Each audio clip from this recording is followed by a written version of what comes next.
Hey, what's going on? Welcome in. Today on the show, I get to share with you the full interview that I recently recorded for the UCB1 Rock Show with Maggie English. You might have heard of her in the past as one of the three sisters in the GFM band.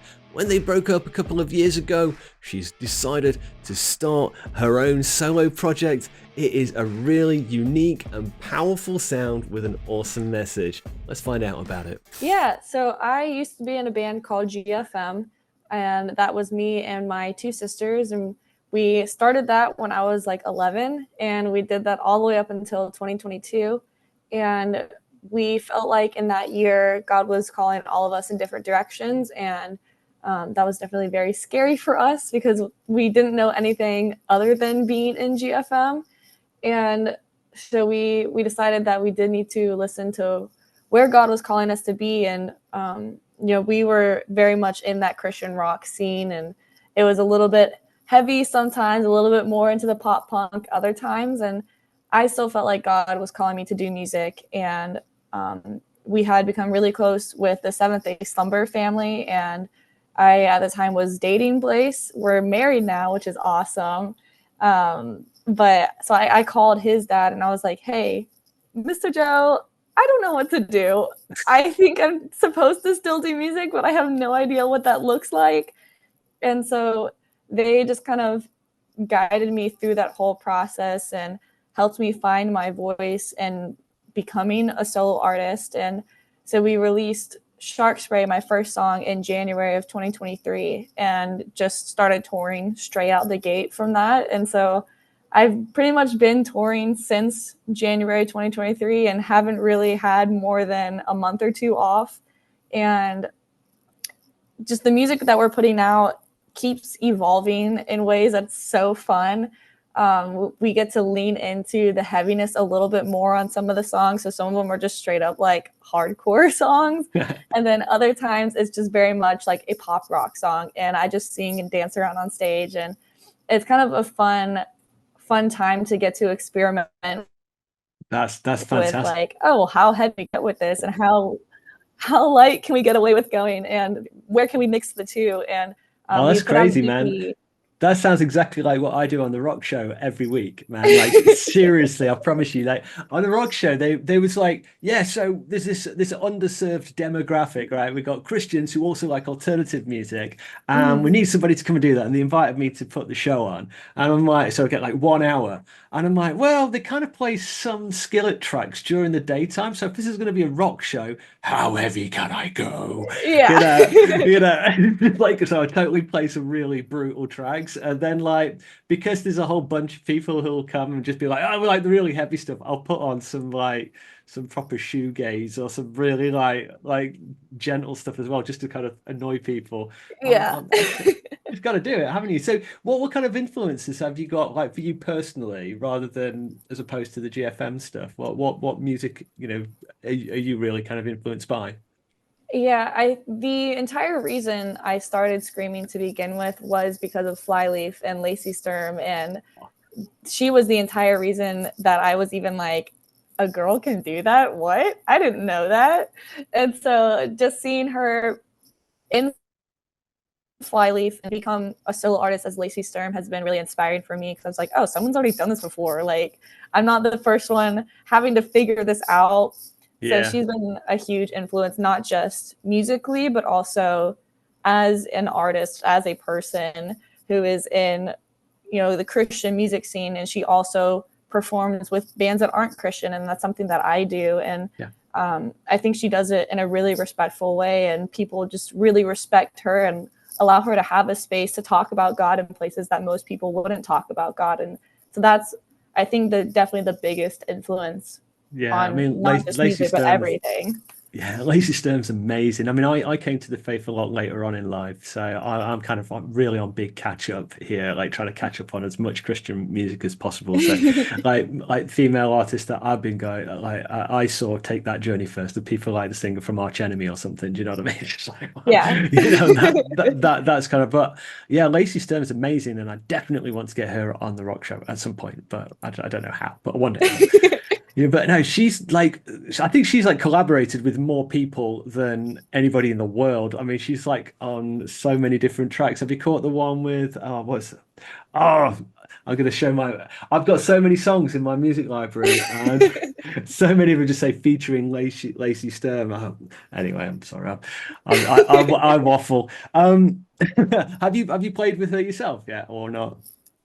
I've been able to do a few festivals with her before, and so I've gotten to meet her, and like just talking to her, like the 14-year-old in me was like, I can't believe this is happening right now. But like on the outside, I have to be like, I'm cool and collected. Hey, I'm like a really big fan of you. But inside, I'm just like, Yeah, no, I can see that.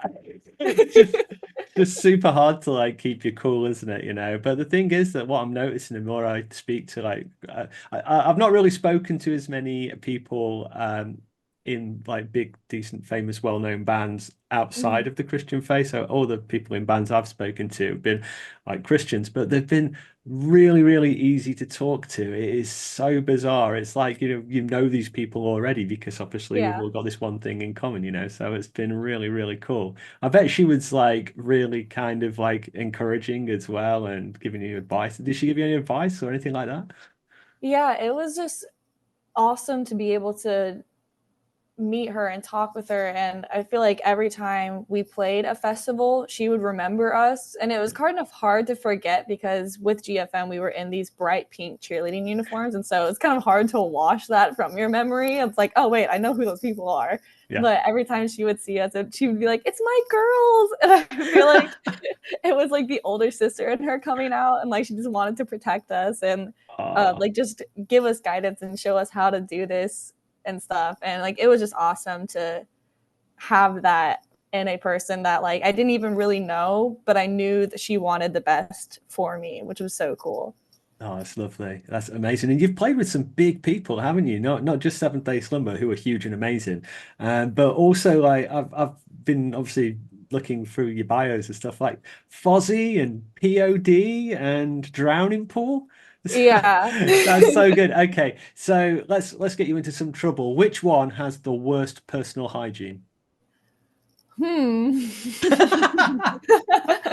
feel like it's hard, like so much, especially because they were all guys on tour.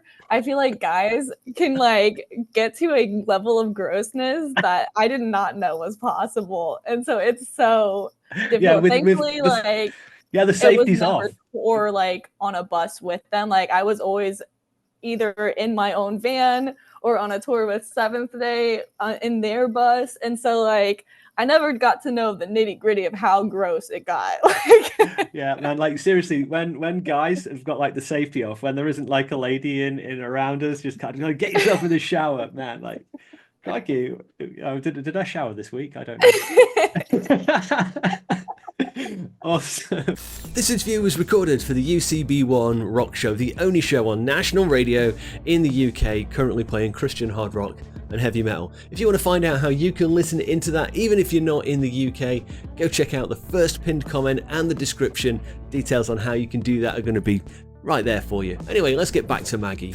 especially since we've been touring so much, I've been able to meet people who have never heard of me or GFM or anything that I was involved with. And so they're hearing me for the first time, or they found my music because of a Pandora playlist or a Spotify playlist. And they just saw the name and was like, wait, I know one of their songs, so I'm going to come to the show. And especially with this new song that we're about to, or that we've put out, Teeth Eater, it talks about my struggles with anorexia and overcoming that. And it's just, it's amazing, but it's also heartbreaking to see not just young people come and talk to me, but adults come and talk to me and thank me for having a space to bring light to that topic and not romanticize it, but help people overcome it and walk alongside them.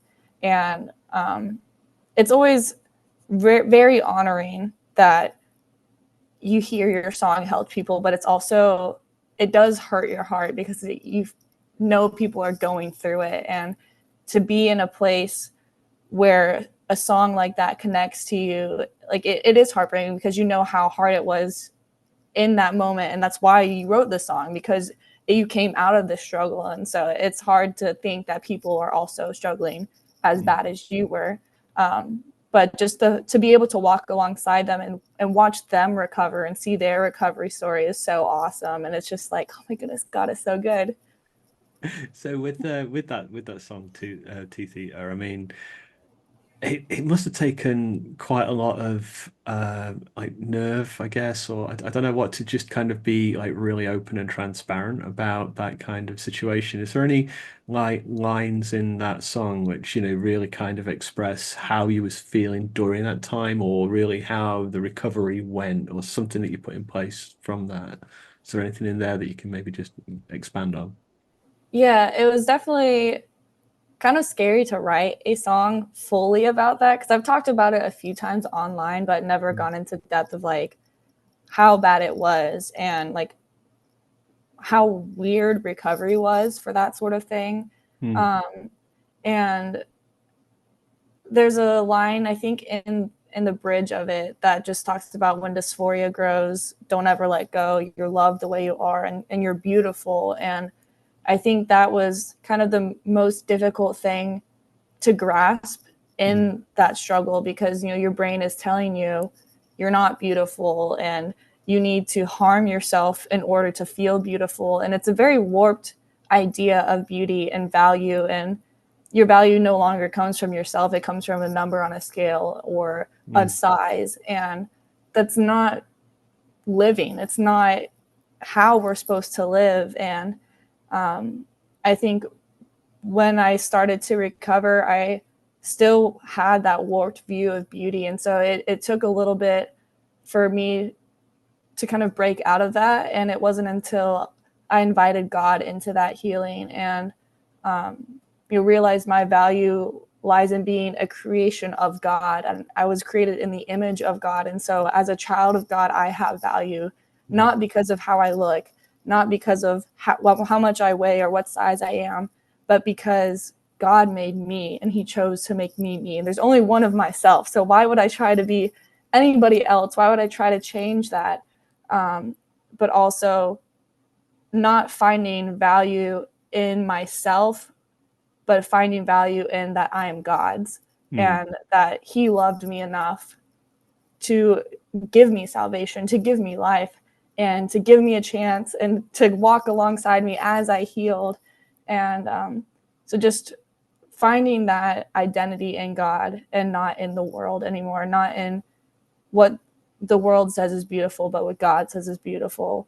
Yeah, I mean, there's so many passages in the Bible that just really do reflect on that, aren't they? I mean, you've mentioned a couple. We're made in the image of God. We're fearfully and wonderfully made, and God knew us before, like before the beginning of time, and He knitted us together in our mother's wombs and things like this. And you just think, wow, it's really, really special. It's just such an awesome thing. And I think from what I'm hearing from what you're saying there is, you're having to remind yourself like how, um, how special God sees you, Yeah. and therefore, you've got, you should take that promise and kind of go with it. But for me, and I'm gonna be really honest with you, I'm kind of the other way, like because I came later on to the faith.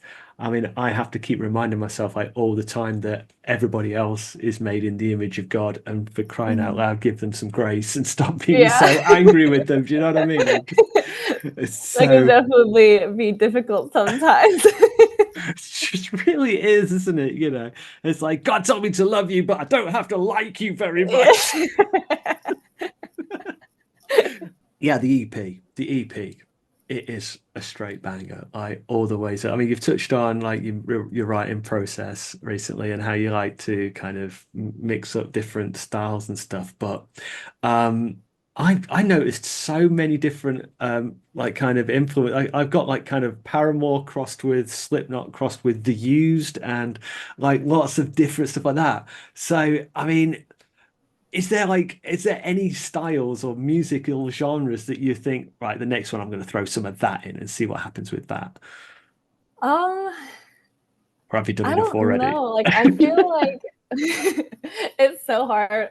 I feel like some like rock bands are now introducing like country music. I don't know if I'm that far gone yet. I don't think country's going to go with the kind of like almost gothic kind of aesthetic, really, is there? I don't know if I would be able to figure that one out, but I definitely do want to start leaning into a little bit more of like the early scene music, where it's very much like we do it a little bit with the electronics and stuff, but I would love to do a little bit more like lean into the electronics, at least for one song, because it's just very like fun. All those songs are so fun.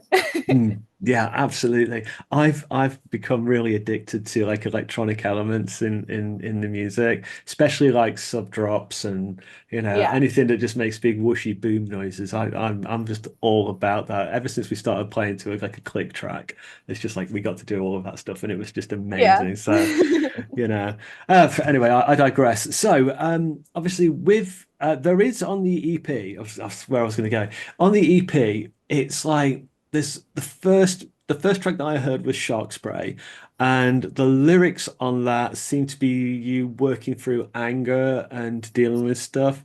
Um, that for me, I don't know. So lines like "blood is thicker than water" or something like that was in there. Was that kind of influenced by the kind of ending of GFM? Was it, or was this about other different stuff? Is there a story behind that, or is it just generalized anger at everybody? I mean, I feel like there's definitely, when GFM ended, it was hard, and there was a grieving process that I didn't fully understand, and I didn't know how deep it went. And it was hard for me to figure out who I was, because we had done it for so long. My entire identity was tied to GFM, and I didn't know who Maggie was. And that was really difficult for me to kind of have to explore. And we went straight onto tour like a few months after that. And so I didn't have a ton of time to really process it. And so I was trying to perform and write music and help people, all while trying to figure out who I was as a person, and not even knowing any of that, and grieving and not seeing my family because I was on tour and they were no longer on tour with me. And so there's definitely anger there because of everything that kind of felt like it was washed away. And some of that anger was targeted at God. And it wasn't until I started really having honest conversations with God that I was able to kind of work through that, because it was always like, oh, well, I can't be angry with God. He's going to strike me dead. So it's like, you don't talk to God about that type of stuff. But it's like, yes, God wants you to talk about that. God wants you to have those tough conversations with him. And they're not for God to know that you're upset or that you're hurting or any of this, because God already knows all of that. It's more for ourselves, and it's so we can learn to trust God with our emotions and trust God through the hard times. And I think I was angry with a lot of people for a long time, and I hadn't known that type of hurt and anger before. And so writing something like that was my first time ever expressing that and trying to figure out how to work through it. And it's like, I'm not supposed to be angry at these people. Like, but I don't know how to even like communicate to anybody. I'm just angry all the time. And like, I don't know how to get rid of that. And I think just inviting people into that process and inviting God into that process helped me understand and work through it. And that's why in part of it says, I'm over the brokenness, and I wanted to be done with hurting. I wanted to be done with being angry, and I didn't know how. And so it was just kind of my cry out to God, like saying, I don't want to do this anymore. Like, I want to be happy again. I want to let go of hurting and being sad, being angry, being confused. I don't want it anymore. And I had to ask him to give me that want too, because originally it was just, I'm hurt and broken, and this is who I am, and this is the only way that I can get through every day, because I have to hold on to this hurt. That's all I have left. And I felt him tugging at my heart and pushing me to let go of that, and I didn't want to. And so I would just pray to God and just say, look, God, please give me the want to let this go, because I know you don't want me to hold on to this anymore, but I don't know how to let it go. And slowly but surely, definitely was a process, but it's so difficult to just try and like release anger in a kind of like productive way, and not to like fall into sin when you're kind of doing it as well, isn't it? You know, but you can't just like pretend that it's not there. And like you said earlier, like you can't just lie and pretend like God doesn't know that, you know, this is like your thoughts and feelings, but it's like how you act on those that's the important thing, isn't it? You know, and yeah. I think it comes back to that kind of gospel message that I think you mentioned earlier on, where it's just like, you know, we know like how much we personally have been forgiven, so we need to express or extend that forgiveness to kind of other people as well, don't we? You know, and but that's so much easier said than done when like, Yeah. you know, it's just oh, I don't know. It's just really, really tough. But I think having a productive outlet like writing music is just so can be like really cathartic, can't it? Mhm. And then I guess it can be nice after like you've worked through all of that pain, and then you come back and play the songs again live. You can experience that as like a spectator from another perspective, and just look back at that and go, "Hey, man, like, wow, I've come through some stuff, and I'm stronger Yeah. for it." Do you know what I mean? I think that Yeah. can be the benefit of that, maybe. Yeah. It's definitely, now being past a year of releasing it, just seeing where I was then and where I am now is so weird sometimes, because it's like I feel like I wouldn't, at least I hope I wouldn't react to anything the same way I did even just a year ago. Mm. But just seeing the difference of a person, and how much it helped me grow closer to God and grow closer to people in my life. And it is very true that God uses our weakness to show his strength, and that can only be done when we lean on him and him alone. And that is such a hard thing to do, especially because I have a problem with wanting to have control over everything and wanting to make sure everything happens exactly the right way. And that's just not life. Life doesn't happen in ABC order. Yeah.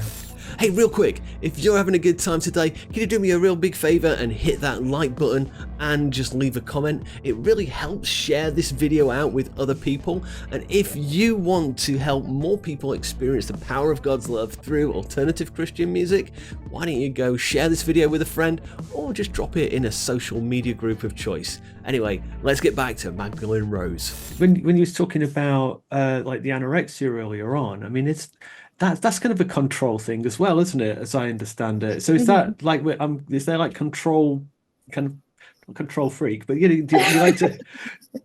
Yeah, I've run out of words.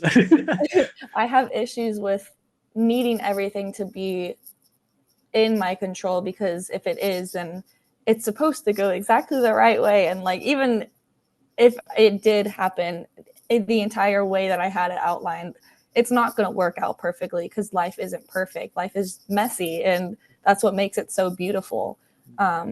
But growing up and having so little control as a child, and there are so many things that kind of were expected from us as performers. And we were touring, we were having to put ourselves through school. We were having to leave friends behind that we kind of made but didn't really make friends. And then it came to a point where it's like, well, what's the point of even trying to make friends, because we're just going to leave next week and not be able to hang out. And it felt like there was so little control in that food became the one thing that I could control. And then it became an obsessive thing, and quickly derailed. Wow, and that kind of occurs to me that like I didn't even think of it like this, but from what you're saying there, it's like you and your sisters were like writing and touring and performing and moving around, and for years, like well, if you was 11 years old, and you would have been what, about 18 or 19 when the band broke up, something like that. Is that right? Or I mean, that's somewhere around there, yeah. Maybe even like 19 or 20. yeah, so you've gone through like loads of years of like really the only stable constant throughout all of that time are your two sisters in this band, the Mhm. band and them, and then that stops. So I get a sense of when you're saying like, wow, I don't know who I am or where I'm going here, because it's like that must be like over like, well, approximately half your life has been Yeah. just knowing that, and now you're just like, right. What now? That's shocking. Well, it's so amazing that you've managed to do some cool stuff like being on tour with Seventh Day Slumber for like a year. Like that's just epic. Mhm. That is just so awesome. They must have been pouring like help into you about writing music and stuff. So how have they been able to help maybe write more or put more Christian kind of messages into the band or go down that route, or have they been able to help with that kind of thing at all? I think they definitely helped me understand how to be confident in what you're saying and confident in your relationship with Christ. And Mm. for a little bit, it was scary because it's like, oh, well, what if people don't want to listen to my music because I talk about Jesus? And it's like, Yeah, who cares? Like, you're talking about Jesus because Jesus saved you from all of this, and you owe your life to him. yeah. Every single time that you've gone to the point of where you almost literally lost your life, Jesus has pulled you back from the edge. So why would you not want to scream his name from the mountaintops? And so they helped me word things a lot better and not be so vague about my relationship with God. And with GFM, we talked about God on stage and we talked about our relationship with God, but it was still a band and three people, and it's a lot easier to talk about that when you have two people to back you up. But as a solo artist, it's like, oh, well, it's just me in the house.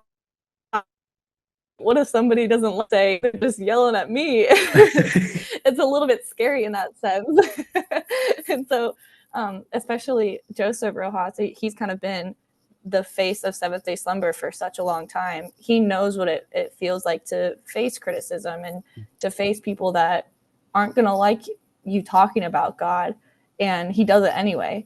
And so he's just kind of been helping me find my voice, not just as a person, but as a Christian, and working on being able to stand up for myself no matter what, no matter who gets mad, no matter if people don't like being a Christian. It's like, who cares? Like, if anybody is going to talk about whatever they want to talk about online, in person, like from a stage, why should I not be allowed to do the same thing when I'm promoting something that is so much more eternally valuable? Like, why would I choose to sit back and be quiet? That is perfect. Well, we're nearly out of time, so what an absolutely amazing way to kind of like wrap that interview up. I mean that's flown, and I'm just so grateful for you for spending the time having a chat with us today. Yeah, Maggie English from Magdalene Rose. Thank you very much. Yeah, thank you for having me. So there you go, Maggie English. What a fantastic conversation. I really enjoyed that. She was just a total delight. And if you want to learn how you can connect with her and find out what's going on and hear all of her music, all of her socials are going to be listed in this video's description. If you've had a good time, please do consider hitting the subscribe button and coming back next week when I'm going to introduce you to an industrial rock artist by the name of David Pataconi. David has gone through some serious hard times in his life, including a recent diagnosis of stage 4 cancer, and how he is pressing into his faith through this hard time. It's really powerful and really inspirational. I hope you can join me then. Until next week, look after yourself. Goodbye.